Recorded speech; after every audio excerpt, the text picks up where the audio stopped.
하려면 기본적으로 이 코인이 어떻게 변하고 있다는 것을 또 앞으로 어떻게 갈 거라는 길을 알아야 돼요.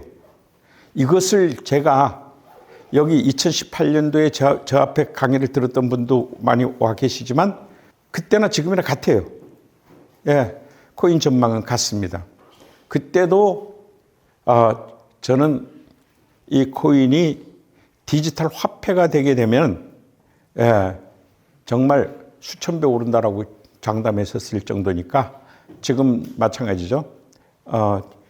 문제는 지금 현재 코인이 어디까지 와 있느냐면 아무것도 아닌 것에서 그 다음에 이제 미 증권위원회 SEC의 간섭을 받기 시작해서 증권도 아닌 것이 증권인 것이 이래가면서 이렇게 항시 싸우다가 이제 금년 들어서 ETF로 해서 그것은 주식 대우를 받은 거죠. 지금 주식 그 ETF는 코인을 상품으로 파는 게 아니라 주식으로 파는 겁니다. 그러면 그 주식으로 파는 시대가 됐기 때문에 이 비트코인은 주식이 아니고 ETF가 주식이고 비트코인이나 이더리움은 지금 상품입니다. 상품. 현재는. 근데 디지털 화폐가 아직 아니죠. 상품이니까 세금을 받겠다는 겁니다. 그 화폐면 세금을 받을 수가 없죠. 아직은 화폐가 아니죠. 화폐의 용도도 아직 사용처도 별로 없고 아직은 그렇습니다. 그런데 바로 이 점입니다. 지금 현재 비트코인이 화폐로 둔갑하기 직전에 있다. 화폐로 가는 과정에 있다. 그래서 이 화폐로 되면은 어마무시해진다. 이것이 처음부터 제가 계산된 거였어요. 디지털 화폐로 갈 때는 여러 가지 조건을 갖춰야 됩니다. 사실 화폐가 가격 지금처럼 오르락내락 해버리면 큰일 나죠. 그러니까 가격 조작 정책이 필요하죠. 지금 가격 조작 정책을 누가 하고 있다? 중앙화 거래소들이 하고 있습니다. 그런데 조금 있으면 그걸 누가 한다? 미국 정부가 한다. 미국 정부가 해야 화폐가 되는 거니까. 이렇게 이해를 하시면 되겠습니다. 그러면 미국 정부가 하려고 그러면 몇 가지 전제 조건이 있어야 되죠. 그 전제 조건을 만드는 때가 그때가 여러분들이 돈 벌 때다. 아시겠죠? 그 포인트를 딱딱 잡아서 그때는 공격적 베팅을 할 수가 있어야 된다. 이것을 얘기하고 있는 겁니다. 그래서 자, 처음에는 비트코인이 디지털 화폐로 가는 길목. 이거는 여러분들이 꼭 기억해 둬야 될 순간이겠죠? 폭등에 대한 대비를 해야 될 순간. 자, 지금 우리가 폭등을 지금 한번 겨우 하고 있죠, 지금. 이게 바로 첫 번째입니다. 아시겠어요? 트럼프 당선대가 됐고, 공화당 의회 장악하고 있죠. 이게 바로 지금 폭등의 가장 큰 원인입니다. 그런데 아직 대통령이 안 됐죠. 취임 안 됐죠. 그냥 인수위원회 위원장엔 친암호화폐 누구를 할 거다. 그 다음에 재무부 장관은 친암호화폐 누구 할 거다. 또 무슨 장관은 SEC 위원장은 지금 싹 다 해임시켜버릴 거다. 막 이렇게 하고 있잖아요. 실행 안 됐습니다, 아직. 근데 이게 다 폭등하는 순간이라는 것을 잊어서 안 된다. 지금은 폭등하는 순간을, 그럼 폭등하는 순간에 여러분들은 뭘 해야 되느냐? 폭등하는 순간에 안전한 방법으로, 이 전제가 붙어요. 안전한 방법으로 공격적 베팅을 해야 된다. 남이 20% 먹을 때 여러분들은 최소 200%를 먹어야 되는 거예요. 이게 공격적 베팅이죠. 그것도 안전하게. 항시 제 트레이딩에는 안전하게라는 말이 먼저 붙습니다. 아시겠죠? 어떤 경우에도 그래서 전체적으로 보면 보수적인 베팅을 해도 결정적인 순간에는 우리도 어떻게 한다? 공격적 베팅을 한다. 아시겠죠? 그래서 공격적 베팅을 해도 제가 예를 들어서 지금 10개의 유닛을 가지고, 즉 내 자금을 10개로 쪼개가지고 3개는 알트코인 거래를 하고 또 3개는 4개는 요번엔 저는 그 선물 거래는 3개로 했고 부재중 거래는 3개로 했고 오히려 선물 거래를 4개로 했습니다. 예? 선물 거래 단타는 4개로 했다는 얘기죠. 그렇게 했는데 그 중에 하나만 했다는 얘기야. 즉 내가 바쁜데 그런 거 하겠어요? 지금 바빠 죽겠는데. 그러니까 비트코인, 알트코인 불장이 왔어도 알트코인 거래 안 했을 것이고, 그리고 부재중 거래는 이번에 내가 전에 한번 보여줬으니까 이번에는 공격적인 베팅을 보여줘야 될 거 아니에요? 그래서 안 했고, 이번엔 4개로 선물 거래를 한 겁니다. 다시 말해서 4개로 내가 100% 벌었다 하게 되면 40% 가지고 100% 벌었다는 얘기죠. 예. 그래서 지금 현재 19,000불이 좀 떨어지고 있네요. 말하다 보니까 말하는 순간에 떨어지고 있어요. 참진. 그래도 더블 이상 벌었습니다. 전체가. 그것도 40%만 가지고. 그러니까 전체로 100% 번 게 더블 번 게 아니고 40% 가지고 100% 벌었다.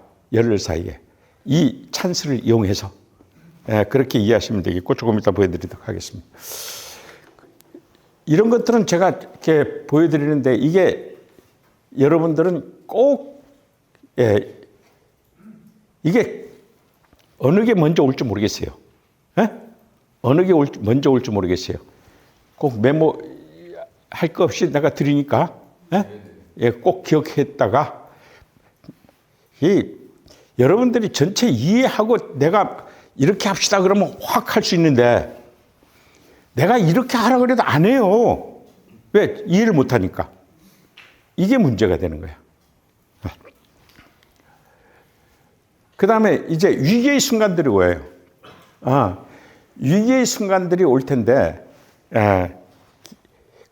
기본적으로 이것도 알아야 돼요. 언제 위기가 올 것인가. 특히 연합 매도세가 강화되는 베스트 10이 있는데 이거는 제가 온체인으로 항시 감시를 하는데 세상에 있는 모든 뉴스를 감시하는 게 아니고 딱 10개만 노려가지고 감시합니다. 저는. 다른 거 안 봐요. 뉴스. 딱 10개. 거기에 해당되면 내가 머릿속에 곤두서져. 이렇게 되지만 어쨌든 그 외의 것도 저 연합 매도세하고 상관없이도 계란을 한 바구니에 담을 수 없다는 경고가 있습니다. 즉 끝없이 오르지 않는다 이 말이죠. 자연적인 수요와 공급의 법칙에 의해서 어느 정도 올라가면 지금 이제 내려가죠. 이런 원리입니다. 그러나 매수 마지노 벨트라고 해가지고 지금 현재는 절대적인 이 가격 조작 정책의 제1선봉의 선대가 지금 현재 바이낸스고 중앙화 거래소입니다. 이들이 제일 먼저 사고 제일 먼저 팝니다. 그 사이에 조종하죠. 그러다가 물러나면 일반 원래들이 가담하니까 연합이란 말이 붙어요. 연합 매수세, 연합 매도세. 그러다가 그것도 무너지면은 기관들이 들어옵니다. 기관들은 주로 살 때 ETF를 살 때 OTC 장외 거래나 덱스 탈중앙화 거래에서 삽니다. 그렇게 사게 되기 때문에 요즘 미국의 로빈후드라는 덱스 거래소, 즉 탈중앙화 거래소가 요즘 상당히 많은 주가가 올랐는데 그거는 바로 미국 정부가 바로 코인을 구매하게 되면 로빈후드를 통해서 구입할 것이라는 것이 확실하기 때문입니다. 그러니까 매출액도 많이 올라요, 지금. 그래서 이 거래소들이 내가 이게 주는 화면에 거래소 매도세, 거래소 매수세 이런 말이 꼭 있습니다. 그때 이 거래소는 어떤 장점이 있을까요? 가장 빨리 오를지 내릴지 아는 데입니다. 팔아달라고 맡기는 거, 사겠다고 돈 들어오는 거 제일 먼저 아는 데잖아요. 세상에 모든 뉴스가 필요 없어요. 사겠다고 돈 들어오면은 오르겠죠. 팔겠다고 막 가져오면 내리겠죠? 그걸 제일 먼저 아는 데가 거래소라고요. 그러니까 거래소가 작전 세력입니다. 비트코인은 거래소가 1차 작전 세력이다. 우린 이걸 잘 이용해야 돼요. 알트코인은 작전 세력이 따로 있죠. 우린 그걸 이용합니다. 우리도 알트코인 거래할 때 작전 세력을 이용해서 거래를 하지만 유튜브에 내가 숱하게 얘기를 했지만 비트코인도 이것은 일반 작전 세력이 아니라 중앙화 거래소가 1번 작전 세력이다. 예? 마지막 작전 세력이 기관 ETF입니다. 예, 기관 ETF는 지금 이제 가격을 갖다가 어디서 싸게 사느냐면 장외거래소에서 싸게 사고 탈중앙화 거래소에서 싸게 샀는데 그래 놓고 ETF로 해서 소매로 비싸게 팔죠. 예? 그런데 이들이 만일 도매로 싸게 사다가 가격이 쭉 도매가 이하로 떨어지면 어디서 사겠어요? 여기서 바로 시장에서 사버리겠죠. 떨어지는 것도 맞고 올라가면 또 비싸게 팔 수 있으니까 이렇게 이런 원리가 작동되고 있다. 이 정도 개념을 잡았으면 되겠습니다. 위기는 반드시 옵니다. 아무리 좋은 경우라도 위기가 안 오는 건 하나도 없어요.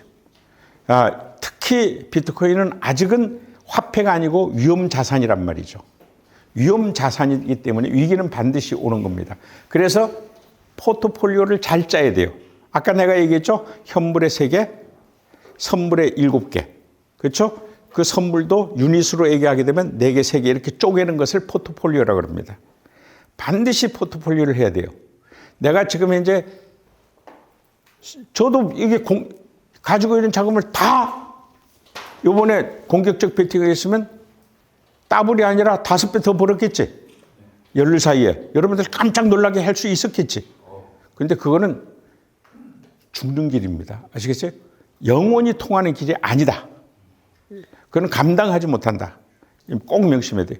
항시 위기가 오는데 유닛별 자금 관리를 해야 된다. 지금은 초반이니까 초보자니까 크로스로 무한 책임으로 하는데 나중엔 다 아이솔레이트로 해야 됩니다.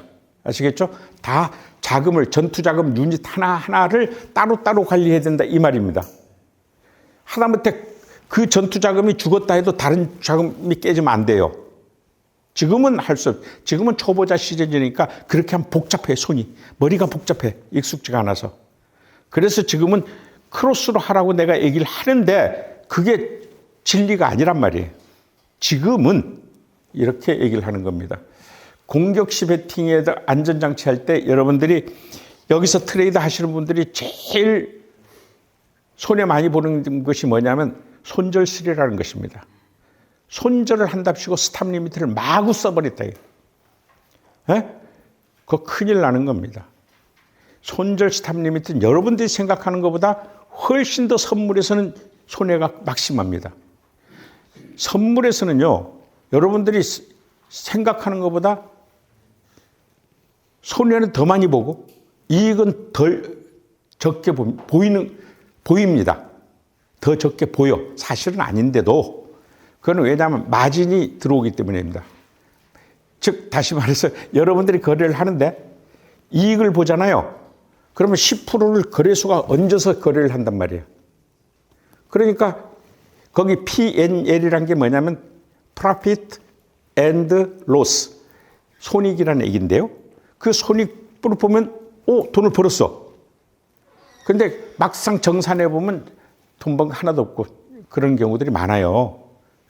그런 건 조심해야 돼요. 그래서 항시 제일 위에 있는 available, 총 증거금에서 내 본전이 얼마다 하는 것을 알아야지 그 거래소가 제공해 주는 그걸 착각하면 큰일 나요. 그러니까 이상하다.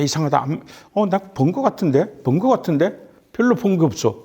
해보면 본 게 없어. 이런 일이 계속 벌어진다. 그래서 공격적 베팅을 할 때는요, 안전장치를 강화해야 되는데, 아이솔레이트를 해야 되고, 그 다음에 리버스를 해야 될 때가 있는데, 다시 말해서 스탑 리미트를 함부로 걸지 않고요, 이때다. 할 수 없다. 이때 리버스 하게 되는 거죠. 다시 말해서 롱 포지션을 하는데 빵빵빵빵 떨어졌어요. 내려갈 때 벌 수도 있는 게 선물 거래잖아요. 그러니까 롱 포지션이 숏 포지션으로 전환해야 될 거 아니에요. 이때만 쓰는 거예요. 그 나중에 배울 것들을 오늘 지금 입맛만 다시는 거예요, 지금. 그 다음에 공격적 배팅에서는 추격 3, 트레일링 스탑인데 추격 3라고 해서 추격 3로 해서 돈 먹는 안전하게 돈 먹는 방법. 이건 익절이라는 뜻입니다. 익절. 손절이 아니고요. 익절. 이익 보고 거기서 끝낸다. 손절은 손해보고 끝낸다. 더 큰 손해를 막기 위해서 손절시킨다 하는데 익절은 이익을 봐도 여기서 끝내겠다 하는 게 익절입니다. 그걸 추격 3로 하게 되겠죠.